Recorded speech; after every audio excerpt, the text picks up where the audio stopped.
Zakaj smo uvedli to revizijo? Revizijo gradnje nove Narodne univerzitetne knjižnice v Ljubljani. Pravzaprav iz več razlogov. Najprej bi želel poudariti, da Računsko sodišče projekt izgradnje novega NUK spremlja že nekaj let. Ne v smislu revizijskega dogajanja, nismo uvedli revizije, temveč to dogajanje spremljamo že nekaj let, predvsem zaradi tega, ker smo iz več virov, iz več različnih revizijskih poročil, ki jih je Računsko sodišče pripravilo pred časom, zaznali, da obstajajo kar substančna tveganja, da ta projekt ne teče tako, kot je bil zastavljen ali zamišljen, ter da so za njegovo realizacijo do sedaj porabljena že kar obsežna proračunska sredstva tako države, kot tudi mestne občine Ljubljane, nekaterih drugih subjektov v okviru države.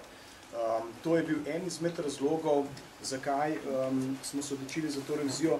Drugi izmed razlogov je seveda, da v zadnjem času Računsko sodišče opaža, da ima država v najširšem smislu besede kar nekaj težav pri vodenju velikih projektov, pri izgradnji velikih infrastrukturnih objektov, tudi sicer pri vodenju projektov, kot so recimo oblikovanje portala, delovanje kakšnih čistilnih naprav in nekaj drugih večjih projektov, ki je Računsko sodišče do zdaj že revidiralo. V ta namen sedaj izvajamo tudi druge revizije avtocestnega programa in podobne revizije. Po zakonu o izgradnji Univerzitetne knjižnice Ljubljana je to projekt nacionalnega pomena, ki pa naj bi bil po zakonu zaključen že leta 1998. Zaključen v celoti, operativno funkcionalen in opremljen, skratka gre za nov velik kompleks, ki ne bi bil zaključen takrat, in v ta namen seveda je bil pri nas leta 1994 sprejet zakon o izgradnji NUK-a z različnimi fazami in pravzaprav na ta način pripravljen tudi terminski načrt tega projekta. Seveda smo si v reviziji želeli odgovoriti na vprašanje, koliko smo do sedaj porabili za ta projekt, kakšno je stanje v tem trenutku oziroma v trenutku izvajanja revizije in kdaj je realno pričakovati konec izgradnje. Posebej smo preverili poslovanje Ministrstva za visoko šolstvo, znanost in tehnologijo, in sicer od 1.1.2006 naprej do zaključka leta 2007, s tem, da poročamo v revizijskem poročilu tudi o drugih vpletenih v projekt izgradnje NUK-a, kot so MOL, Mestna občina Ljubljana, seveda sam NUK, Ministrstvo za kulturo in nekaterih drugih subjektov, ki imajo pri tem bolj ali manj pomembno vlogo. Potrebno je namreč upoštevati, da je sedanja stavba, stara stavba NUK-a, načrtovana za najmanj 10-krat manjše število uporabnikov. Poleg tega naj bi po prvotni rešitvi prostor v novem NUK-u našli tako centralna tehnična knjižnica, kot tudi slovanska knjižnica in informacijski programi Ljubljanske univerze. Skratka, novi NUK ne predstavlja samo nove univerzitetne knjižnice, temveč predstavlja celoten bibliotekarni kompleks, ki ga seveda premore država v glavnem mestu. Gre torej za projekt nacionalnega pomena, na katerega čakamo že skoraj 20 let. Gre za projekt, ki je do sedaj preživel praktično ali pa doživel že dve različni državi. Na lokaciji, kjer ne bi stala nova stavba NUK-a, so arheološka izkopavanja potekala pretrgoma sicer 8 let.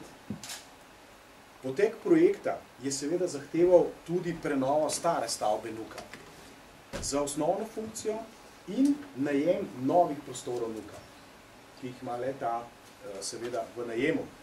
Nadalje je zahteval selitev in obnovo centralno-tehnične knjižnice in najem začasnih prostorov za njene potrebe. Medtem pa je bilo že rešeno na drugačen način vprašanje slovanske knjižnice.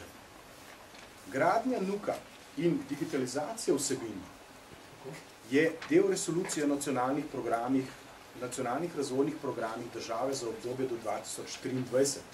Tudi iz tega razloga nam je simptomatično, kako seveda poteka kateri od teh projektov v tej resoluciji.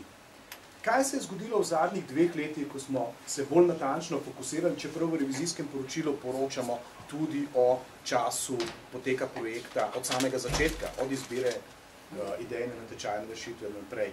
Kaj se je zgodilo? Sprejela se je, in ta odločitev je pomembna za razumevanje projekta, sprejela se je odločitev o fazni gradnji takšnega velikega kompleksa, s tem, da naj bi bila prva faza končana do leta 2011.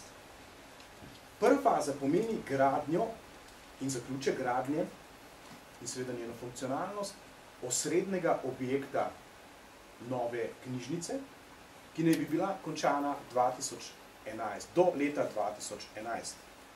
Urejalo se tudi razmerje za MOL, na ta način, da je seveda MOL prenesel zemljišča na državo. Pomembno pa je poudariti, da v pričetku revizije, ki smo uvedli v lanskem letu, revidiranec, torej ministrstvo, ni imelo analize tveganj, niti terminskega načrta aktivnosti do leta 2011, torej do izgradnje prve faze, in v pričetku revizije ministrstvo ni imelo natančnega finančnega načrta do leta 2011. Menimo, da smo tudi za voljo naših revizijskih prizadevanj nekoliko pospešili pripravo tega projekta, vsaj v tem delu, da je nastal okvirni terminski načrt in okvirni finančni načrt.